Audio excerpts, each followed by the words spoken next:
জুবিন ক্ষেত্ৰত কালি মানে কাৰেণ্ট কাটি দিলে বুলি মোলৈ ইয়াৰ পৰা ফোন কৰিছিলে ভাইটিটোৱে। সেইকাৰণে ৰাতিপুৱাই আহিলোঁ, কি হৈছে কিন্তু আহি দেখিলোঁ যে এতিয়া ঠিকে আছে, বিজুলী সংযোগ হৈ গৈছে। তাৰপাছত মই মানে এটা চাউণ্ড ছেট দিছিলোঁ ইয়াতে। যোৱাবাৰ আহোঁতে মোক ইয়াত থকা যিবিলাক কৰ্মী তেওঁলোকে ক'লে যে ইয়াত বৰ ঠাণ্ডা ঠাণ্ডা লাগে আৰু ইয়াত যদি এটা সৰু লাহেকৈ সৰু স্বৰত যদি এটা জুবিনদাৰ গানবিলাক অনবৰতে বজাই থকা যায় ভাল লাগে সেইবুলি ক'লে। সেইকাৰণে মই এটা চাউণ্ড ছেট দিছিলোঁ, সেই চাউণ্ড ছেটটো চাবলৈ আহিলোঁ। ঠিকে ঠিকে কৰিছে নাই বুলি চাউণ্ড ছেটটো চালোঁ আৰু অকণমান মানে কামবিলাক খৰতকীয়া হ'লে ভাল আছিলে।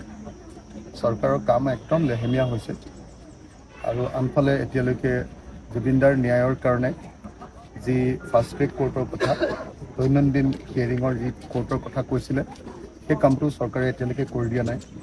চৰকাৰে সেইটো সোনকালে কৰি দিয়াৰ ব্যৱস্থা কৰিব লাগে। তদুপৰি মই সদায় কৈ আছোঁ, আপোনালোকে সদায় প্ৰমাণ পাই যাব মই কোৱা কথাবিলাক সঁচা হয়নে নহয়, আপোনালোকে প্ৰমাণ পাই যাব।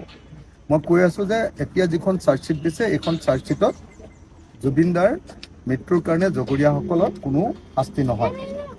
যদি সঁচাকৈ শাস্তি হ'ব লাগে আৰু এডিশ্যনেল চাৰ্জশ্বিট দিব লাগে। একদম ফিল্ডত গৈ গোটেই বস্তুখিনি চাই তাৰ পৰা প্ৰুফ কৰি বস্তুখিনি দিব লাগিব। যি জেগাত ঘটনা ঘটিছে সেই জেগাত তদন্ত নকৰাকৈ এনেই ওপৰুৱা কথা কৈ থাকি কেতিয়াও কাকো শাস্তি দিব নোৱাৰে।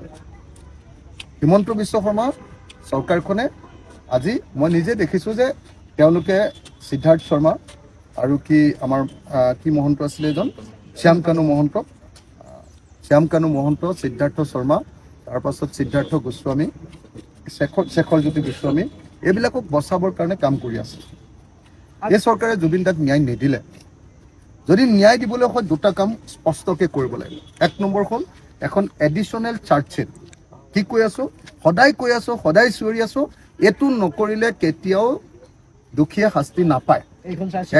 এইখন চাৰ্জশ্বিটৰ পৰা নাপায়। মই কোৱা কথাবিলাক পিছত হয় নে নহয় আপোনালোকে নিজে জানিব। মই এতিয়া বিধায়ক, লেজিছলেটৰ বুলি কয়, আমি আইন ৰচনা কৰোঁ।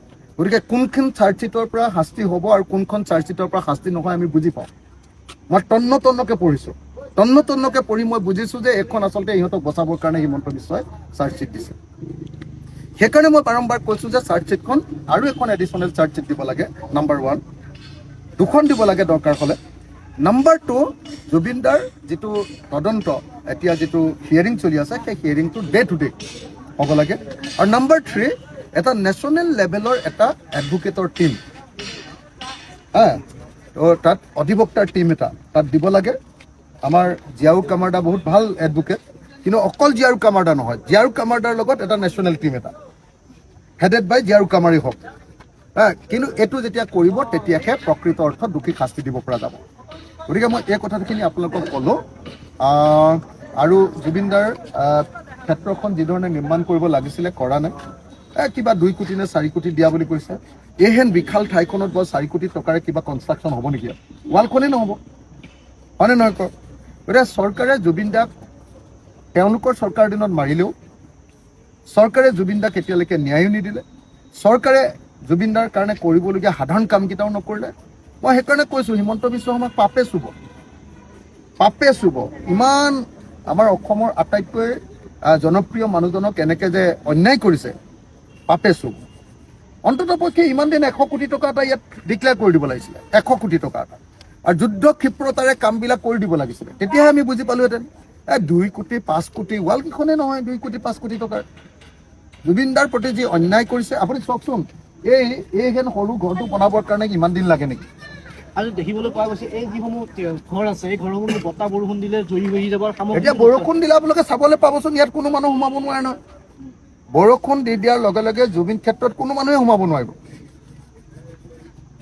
এইবিলাক ইমান দিন কৰি পেলাব লাগিছিলে কামবিলাক। চৰকাৰে কোনো ব্যৱস্থা, আপুনি চাওক, এতিয়া আমাক দি দিলে আমিয়ে কৰি দিম। যদি জুবিন ক্ষেত্ৰৰ দায়িত্বটো আমাক দিয়ে তেতিয়াহ'লে আমিয়ে কৰি দিম এইখিনি। পাৰ্মানেণ্ট ক'ত চেক বনাব লাগে, ক'ত কি বনাব লাগে, কালচাৰ কি কৰিব লাগে, আমি ব্যৱস্থা কৰি দিম। চৰকাৰে নিজেও নকৰে, কাকো সোমাবলৈও নিদিয়ে। ইমান দিন চাওকচোন বাৰু, মানে ইমান দিন এটা ইয়াত চাউণ্ড বক্স লাগে বুলি, চাউণ্ড ছিষ্টেম লাগে বুলি ভাবিব নোৱাৰা চৰকাৰ এখন থাকিব পাৰে নাই? জুবিন দা বিখ্যাত অকল গীতৰ কাৰণে মেইনলি, হয়নে নহয়? জুবিন দা আটাইতকৈ বিখ্যাত গীতৰ কাৰণে। সেই গীতৰ মানুহজনক যদি আমি গীতৰ মাজত নাৰাখি, হয়নে নহয়, তেতিয়াহ'লে অকলটো ইয়াত ইনকাম জিন্দাবাদ দিয়াই থাকিলে নহ'ব, গীতৰ মাজত তেওঁক ৰাখিব লাগিব। তাৰ কাৰণে চাউণ্ড ছেট এটা যদি চৰকাৰে দিব নোৱাৰে, মই যদি আহি দিবলগীয়া হয়, এইটো অন্যায় কথা হয়নে নহয় চৰকাৰৰ? সেইকাৰণে হিমন্ত বিশ্ব শৰ্মাই সঁচাকৈ জুবিন দাৰ প্ৰতি অন্যায় কৰিছে। এই কাপোৰ শীঘ্ৰে পেলাবৰ কাৰণে মানে মই ভাবোঁ প্ৰথম কথা, এতিয়া বাৰিষা আহিলে বৰষুণ এজাক দিয়াৰ লগে লগে জুবিন ক্ষেত্ৰত কোনো সোমাব নোৱাৰিব। গতিকে ইয়াতে মানুহ সোমাব পৰাকৈ যিখিনি টাইল চাইল লগাই দিয়াৰ ব্যৱস্থা কৰিব লাগে সেইখিনি কৰিব লাগে, নাম্বাৰ 1। নাম্বাৰ 2, ইয়াত যিমানবিলাক শ্বেড আছে এইবিলাক হ'ল একেবাৰে লেতেৰা পেতেৰা। চাওকচোন, মানুহ সোমাব পৰা, মানুহ থাকিব পৰা জেগা নেকি ইয়াত কওকচোন? চৰকাৰৰ পিনৰ পৰা কেইজনমান কৰ্মচাৰী, দৈনন্দিন চাফ চিকুণ কৰা কৰ্মচাৰী কেলে নিদিয়ে? কিয় ইয়াত নিজে স্বেচ্ছাসেৱকে কাম কৰিব লাগে? আৰু যিসকলে স্বেচ্ছাসেৱকে কাম কৰে তেওঁলোকক চৰকাৰে দৰমহা দিয়াৰ ব্যৱস্থা নকৰে কিয়? আৰু ইয়াৰ পৰা পইচাখিনি চৰকাৰে উঠাই লৈ যায় কেলে? ইয়াক কমিটিখনকে দিলেওতো তেওঁলোকে কৰাই থাকিব পাৰে।